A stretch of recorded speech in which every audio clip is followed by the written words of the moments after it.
The birth of the Bodhisattva. Siddhattha Gautama. In ordinary circumstances, a pregnant woman cannot determine the exact moment of childbirth.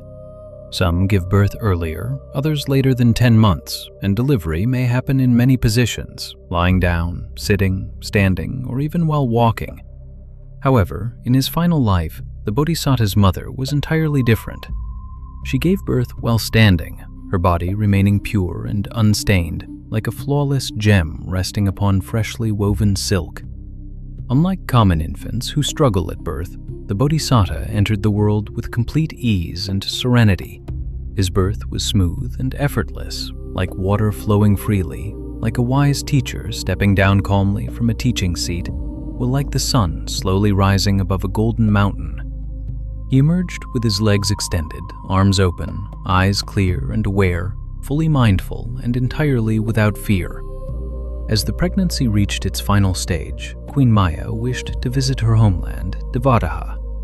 King Suddhodana ordered the road from Kapilavatthu to Devadaha to be carefully prepared, leveled smooth, decorated with flags, lined with banana and areca trees, and furnished with water vessels along the way. The queen was carried in a golden palanquin by 1,000 attendants, accompanied by a magnificent procession. Between the two cities lay a beautiful grove of sala trees called Lumbini, a place where people often gathered for recreation.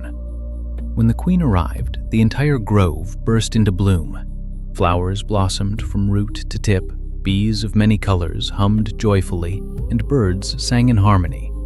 The scenery resembled a heavenly garden. Captivated by its beauty, the queen asked permission to enter. The moment she stepped into the grove, a proclamation resounded across countless worlds. Today, the Bodhisattva will be born.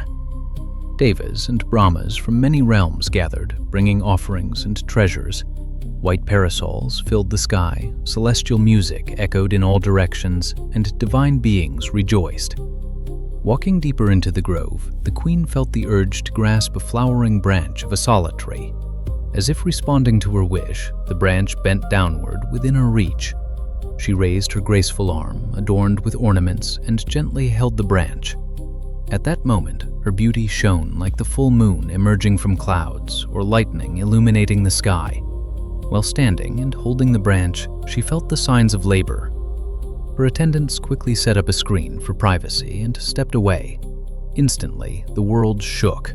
The earth trembled, the oceans roared, and the entire cosmos quivered. Celestial beings rejoiced, scattering flowers, while heavenly music arose spontaneously. The Bodhisattva was born from his mother's womb like a precious treasure emerging from a golden mountain. His body was pure, radiant, and complete with the marks of greatness. This occurred on the full moon day of Visakha, under the constellation Visakha. Immediately after his birth, 2 streams of water, one warm, one cool, descended from the sky, gently bathing both mother and child, as if performing a sacred offering. 4 great Brahma beings first received the Bodhisattva in a golden net and presented him to the queen, saying, "Rejoice, noble queen, a son of great destiny has been born to you." Then the 4 great heavenly kings received him with a black antelope skin, considered auspicious. Finally, human beings received him with a pure white cloth. As soon as he was placed upon the ground, the Bodhisattva stood firmly on his feet. He looked toward the east, and countless worlds became clear before him. Devas and humans in that direction praised him, declaring that none could equal him. He then surveyed all directions and saw no being comparable to himself. Turning toward the north, he walked 7 steps. A great Brahma held a vast white parasol above him, while other celestial beings filled the sky with parasols, fans, and offerings. Divine music resounded, and heavenly beings celebrated with flowers and dance. After taking 7 steps, the Bodhisattva stopped. A deep silence fell over all present. Then he made a fearless proclamation, like the roar of a lion. "I am the foremost among all beings. I am the highest among all beings. I am the greatest among all beings. This is my final birth. There will be no further rebirth after this." No one could challenge these words.